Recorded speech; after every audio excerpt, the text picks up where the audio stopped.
ദൈവനാമത്തിന് മഹത്വമുണ്ടാകട്ടെ. ഇന്നത്തെ പ്രഭാതത്തിലെ നമ്മുടെ അല്പനേരത്തെ ചിന്തയ്ക്കായി ലഭിച്ചിരിക്കുന്ന വേദഭാഗം വിശുദ്ധ ലൂക്കോസ് എഴുതിയ സുവിശേഷം 12-ാം അധ്യായം 15-ാം വാക്യം.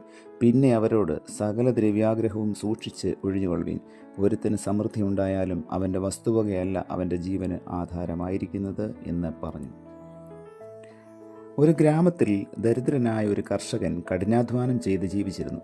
ഒരിക്കൽ അയാൾ വയലിൽ ജോലി ചെയ്യുമ്പോൾ വളരെ പ്രകാശമുള്ള ഒരു രത്നം ലഭിച്ചു. അയാൾ സന്തോഷപൂർവ്വം അത് എടുത്ത് വീട്ടിൽ കിടക്കയുടെ അടിയിലായി സൂക്ഷിച്ചു വെച്ചു. എല്ലാ ദിവസവും അയാൾ ജോലി കഴിഞ്ഞു വന്ന് അത് അവിടെ തന്നെ ഉണ്ടെന്ന് ഉറപ്പുവരുത്തുമായിരുന്നു. ഒരു ദിവസം അയാൾ നോക്കിയപ്പോൾ അത് കണ്ടില്ല. വീടിനകത്ത് മുഴുവൻ പരിശോധന നടത്തി, കണ്ടില്ല. അയാൾ തൻ്റെ മകനെ വിളിച്ച് അതേക്കുറിച്ച് അന്വേഷിച്ചു. അവൻ പറഞ്ഞു, അതിൻ്റെ ഭംഗി കണ്ട് ഞാൻ എടുത്തുകൊണ്ട് പോയി കളിച്ചു, പക്ഷേ അത് പുറത്ത് എവിടെയോ നഷ്ടപ്പെട്ടു പോയി. അയാൾ മകനെ വളരെ ശാസിച്ചു. അയാൾ തന്നെ അവിടെ എല്ലാം പരിശോധിച്ചിട്ടും ലഭിച്ചില്ല. അങ്ങനെ ഇരിക്കുമ്പോൾ രാജാവിൻ്റെ രത്നം നഷ്ടപ്പെട്ടുവെന്നും അത് ആർക്കെങ്കിലും ലഭിച്ചിട്ടുണ്ടെങ്കിൽ ഉടൻ കൊട്ടാരത്തിൽ ഏൽപ്പിക്കണം എന്നും അങ്ങനെ ഏൽപ്പിക്കാതെ ആരുടെ പക്കലെങ്കിലും അത് കണ്ടാൽ അവൻ വധിക്കപ്പെടുമെന്നും രാജവിളംബരമുണ്ടായി. രാജഭടന്മാർ വീടുകൾ തോറും കയറി പരിശോധന നടത്തി. ഈ കർഷകൻ്റെ വീട്ടിലും പരിശോധനയുണ്ടായി. പരിശോധന സമയം അയാൾ വളരെ ഭീതിയോടെ കഴിഞ്ഞുകൂടി. എന്നാൽ അത് വീട്ടിൽ നിന്ന് ലഭിച്ചില്ല. ഭടന്മാർ മടങ്ങിപ്പോയതിനു ശേഷമാണ് അയാൾക്ക് ശരിയായി ശ്വസിക്കുവാൻ തന്നെ കഴിഞ്ഞത്.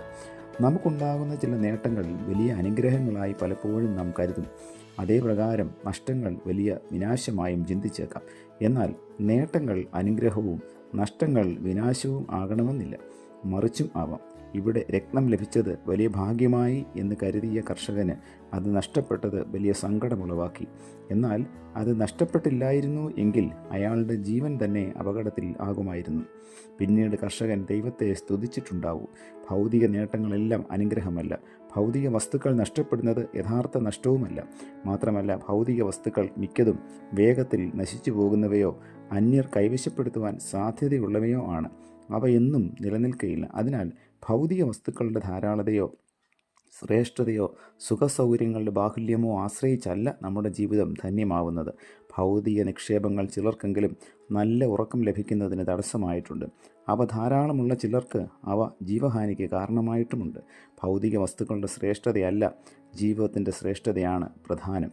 ജീവിതം ശ്രേഷ്ഠമാക്കുവാൻ ഭൗതിക വസ്തുക്കൾക്ക് കഴിവില്ല. അതിന് നമ്മുടെ ആളത്തെ വികാസമാണ് ആവശ്യമായിട്ടുള്ളത്. ഭൗതിക നേട്ടങ്ങൾ അവയില്ലാത്തവരുമായി പങ്കുവയ്ക്കുവാൻ കഴിയുന്നതാണ് ആളത്തെ വികാസത്തിൻ്റെ ലക്ഷണം. ഈ ആളത്തെ വികസനം ദൈവവുമായുള്ള ബന്ധത്തിലാണ് സാധ്യമാകുന്നത്.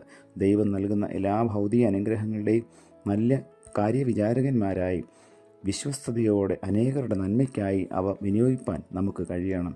ഒന്നോർക്കുക, നാം ഒന്നും സ്വന്തമായി വിനിയോഗിക്കുവാനല്ല, അനേകരുടെ നന്മയ്ക്കായി വിനിയോഗിക്കാൻ നൽകപ്പെട്ടതാണ്. നല്ല കാര്യവിചാരകരായി ദൈവത്തിൽ ആശ്രയിച്ച് നമുക്ക് ജീവിക്കാം, പ്രാർത്ഥിക്കാം. പ്രിയ കർത്താവേ, അഴിഞ്ഞു പോകുന്ന ഈ ഭൗതിക വസ്തുക്കളോടുള്ള ആർത്തി ഒരു കാലത്തും ദൈവമേ ഞങ്ങളുടെ ജീവിതത്തെ നശിപ്പിക്കുവാനായി അവിടുന്ന് അനുവദിക്കരുതേ.